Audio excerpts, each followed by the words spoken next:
Welcome to the Horses and Holy Moments podcast.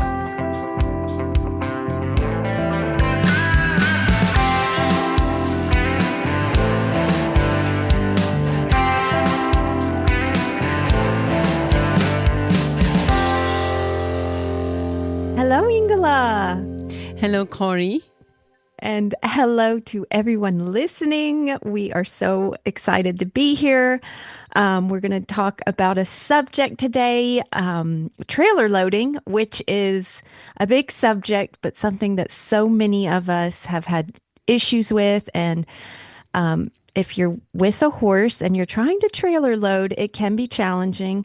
So, Ingela, I would love to talk to you about it. I know you had a recent course that you put out on how to help us trailer load better and some keys. So I'd love to know, what are some of the reasons horses have difficulty trailer loading or even traveling? That's a great question, Corrie. So in a nutshell, horses have trouble either entering a trailer or a horse box or traveling because it's a very constricted space. And horses are, of course, prey animals. They like to be in a place where they can flee so they don't have to fight.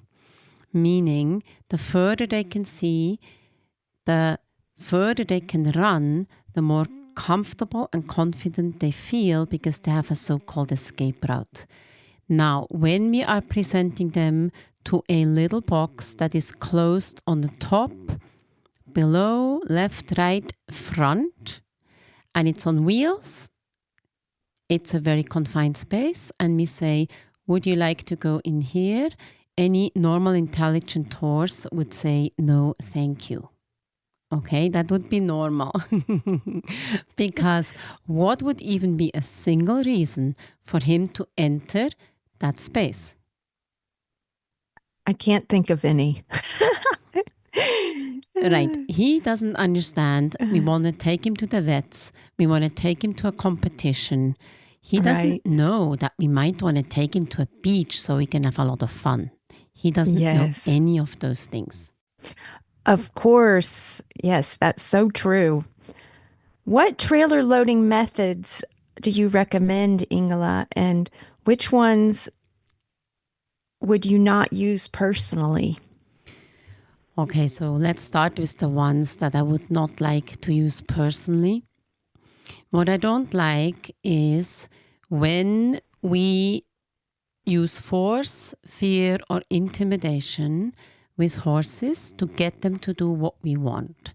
So, for example, what I don't like is opening the back of a trailer, having one person hold the horse in the front, then attaching two lunge lines to the side of the trailer and crossing them over behind the horse's hindquarters. Maybe two people do that, and the third person gets a big broom and is encouraging the horse to go forward as the lunge lines are closing behind. It leaves the horse no choice, and the horse definitely will feel pressured to go into that trailer. So we're actually saying to the horse, there is a deep, dark place. It's very scary. You won't be able to flee or fight. You don't know what's going to happen to you in there. It's a box. You're going to be locked in. But we are just going to push you in and not even introduce that to you. To me, it is completely unfair. But still, many people actually do load like that. Yeah, yes, I know they do. Thankfully, there are some better methods, which I love how you give the horse more choice. So that's so awesome. Yeah, so there are better methods, of course, but there's also other methods that I personally don't like to use because they don't ensure us that the horse really is confident and comfortable in the trailer.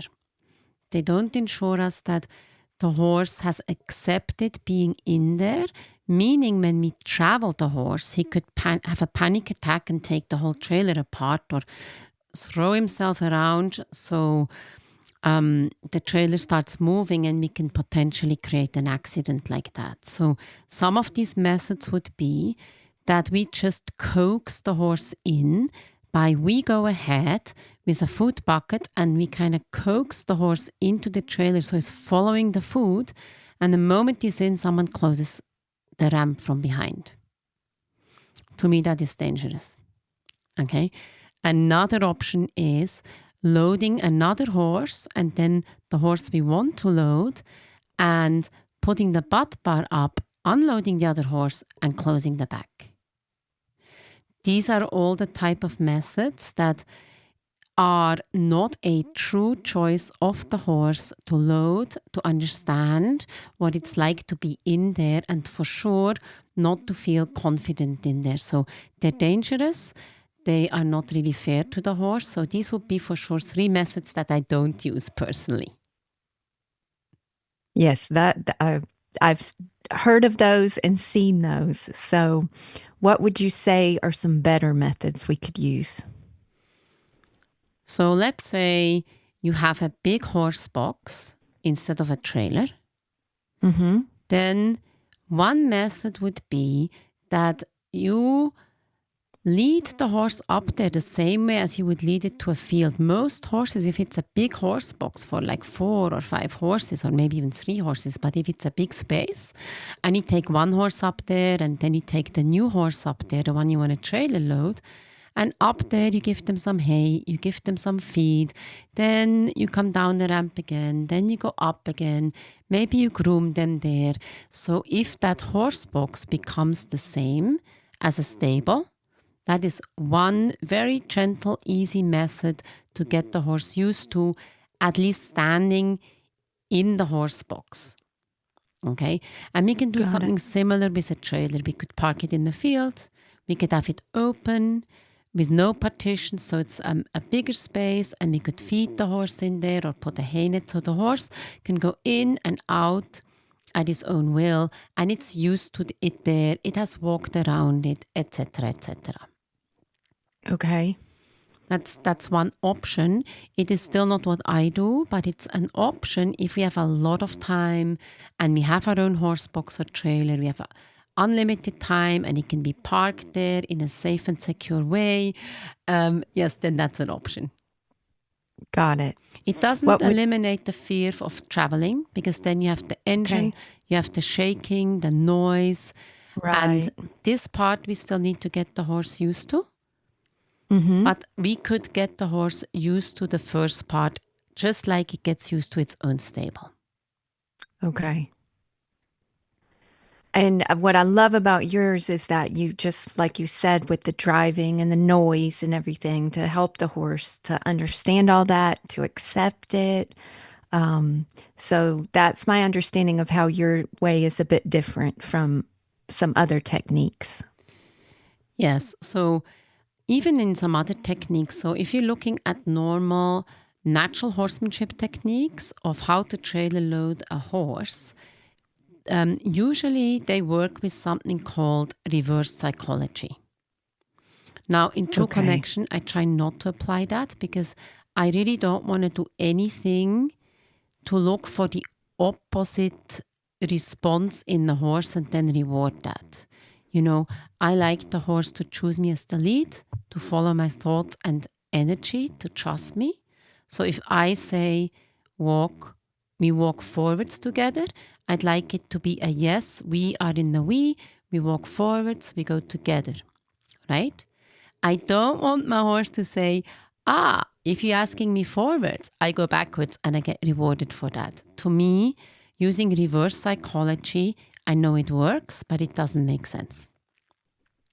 Do you want an example of natural horsemanship and how they use reverse psychology? Yes, that'd be wonderful. So you know how horses like comfort? So anytime we stop asking, stop demanding, stop doing, and we give the horse a rest, it learns that whatever it just did before was a good thing, which caused it to get some rest, right? Mm-hmm. Yep. Okay. So it would look something like this. We ask the horse to work for example, trot on a circle away from the trailer. Then we go to the trailer ramp and let the horse rest. Okay. Then the trailer ramp becomes the horse's resting space. Then we go away and we ask the horse to work. Now, don't get me wrong, there's nothing wrong with that because we would be working with the horse anyway. Maybe we'd be working on our trot circles anyway, right? Right. So this part, it's fine. But let me get a little deeper into the principle. So the first part of the principle would be asking the horse to trot. If it does well, we go and rest by the ramp. So pretty soon the horse knows, I get to rest by the ramp. The ramp is my resting place. So it starts to like the ramp. That's totally good. This is also a way we saddle or get the horse happy to rest by the saddle or even have it on when it gets to rest rather than work. Okay? Okay. But when we go to load the horse, so now we're going to ask the horse to step onto the ramp. Okay? Okay. And if he steps on, we let him rest. If he doesn't step up there, we're going to ask him backward and immediately forward. Meaning, we ask the horse to go backwards. It says, yes, I go backward. And the moment it's gone backwards, we send it forward until the horse finds this so uncomfortable, this being sent back and immediately forward, because back there, away from the ramp, is no comfort. There's only comfort on the ramp or in the trailer. With this technique, we definitely put pressure on. Does that make sense? Yes, that makes sense. Eventually, when we send the horse backward and immediately forward, he will go more and more up the ramp or into the trailer because he doesn't want to go back there. And we do it until the horse kind of resists following the rope out when we're asking for it. For this whole technique, we stay outside the trailer. So we're sending the horse in, right? Mm-hmm. And then it goes a certain way, then it stops. So then we take it out and immediately send it forward again. Mm-hmm. In a way, the horse then does not want to go backward anymore. So then it can even happen that when you're asking the horse to come backward, the horse will go forward more into the trailer. That's the reverse psychology. So you're asking for the backup and the horse is going, no. I don't want to go back there. I want to go forward, and the horse goes into the trailer. So this would mean loading a horse with reverse psychology. Right. So how would you load using true connection? Okay. So when I load using the true connection principles, I use the principles of the lead mare. And just think about it. The horse trusts the lead. Mm-hmm. This is really what our relationship with the Lord is like, right? Right. Remember that scripture in Proverbs 3:5-6? Trust in the Lord with all of your heart and lean not on your own understanding. In all your ways submit to Him, and He will make your path straight. So we have there this wonderful principle that if we lean on our own understanding, things might not turn out so great. There might be crooked. Our path is crooked. The opposite of straight must be crooked. But when we trust in the Lord with all of our heart, He makes our path straight. For this, we can't know the outcome to everything. We don't have a magic wand. We don't know the future. We have no idea. Sure, we can get some prophetic words. The Lord speaks some things to us, usually just the next few steps in our lives, not our whole life, right? But we don't know what tomorrow holds. We only know who holds our life in His hands. We know who holds our life, not what tomorrow holds. We don't know what the future holds. It's always the unknown. And I don't know, but the longer I live, the more I see That just when you think everything is absolutely perfect, everything is going well, there is still something else happening. Maybe someone else gets hurt. Maybe someone else gets sick. Maybe there is some loss. Maybe there is a financial issue. Maybe the car breaks down. Maybe there's a disappointment in the relationship. Maybe the supermarket is closed. Maybe you don't get a car park. I don't know. But there is just endless little things that we didn't expect. Right? Right. You get a letter that the bill was not paid, or that you got a speeding ticket, or that you need to sign up to some new sign-up system for something, and it takes you 3 hours to accomplish when you thought you had that time to do something else. And there are all these unexpected things in our lives every single day. We don't know that they're going to happen. We have no idea, right? Right. And it can cause our lives to feel like we are going on a very winding path, left, right, up, down, all over the place. And maybe it even causes us to feel we don't get to where we're meant to go, or we're not becoming who we're meant to be, or there's all of these aspects, but the path might not be straight. Right. But we have here this really wonderful key. Trust in the Lord, and He will make your path straight. Not we are making our path straight, right? Wow, I love that. Yeah. Yep. So for me, Jesus is the Good Shepherd. He is the one that picks us up and He holds us, He binds us up. He binds up the brokenhearted. He holds us in His arms. He loves us back to life. He leads us, the sheep follow, right? Right. He's a wonderful, wonderful leader. So this is what I would like to be for my horse.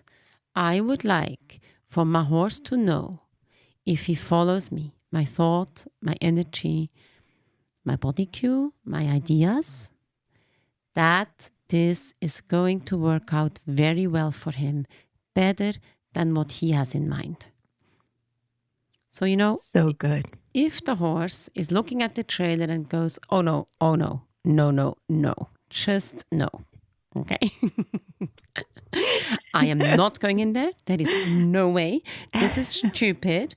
Okay. Then the horse is in full-on self-protection. He is not trusting me. He is not following my thought and idea.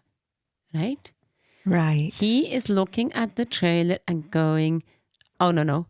I am going to make my own choice, my own decision. I will take care of myself, and I'm figuring all of it out myself. And I've decided it's a bad idea to go in there. It's a better idea to stay in a wide open space with my herd. Totally logical. But what do we have? Well, the horse doesn't know that we are going to go into the trailer to go and get an experience he would never have in the field that he is in with the herd that he is in. Because maybe I'm literally going to take him to the beach and to swim. Right? He has no idea what is on the other end of the journey, and the blessing there is, and the fun there is, and what is even going to happen. Mm-hmm. He doesn't know. And even if it's something like the vet, well, if he's going to die where he is, then going to the horse hospital would be a blessing to him. Exactly. For this, he has to trust us. Yes. For this, he has to trust me and say, that horse box is scary. I don't like it. I don't think it's a good idea, but what do you say? And he puts his eyes on me, and when I say, everything is okay. I'm telling you, you can just go in there. You're totally safe, totally protected, because I know and I say so. And the horse trusts me without knowing what's going to happen to him. That's a very nice place to be at with a horse. So this really is my final goal. And I share a little bit in a minute of how I get there. But that would be my final goal, that my horse would choose me as his lead, trust me to such a degree that no matter what I present him with, a ditch, water, a river, a trailer, a park bench, a hot air balloon, a saddle, a competition, a strange place, that my horse would say, all of these circumstances are a little bit concerning and scary to me, but my eyes are on you. I look at you. I trust you. I choose to believe you, and I feel safe with you, and because you say it's okay. That's my goal. And I also believe in our spiritual life, if we actually grow in trusting the Lord, His decisions, not only is He going to make our path straight and things actually work out much better, He also is going to bring so much peace to our hearts. It's a totally different place to walk through life, trusting in God, and that He will turn every circumstance into good for those who love Him. Right? Not maybe turn the circumstance around, but He's going to turn everything around for those who love Him.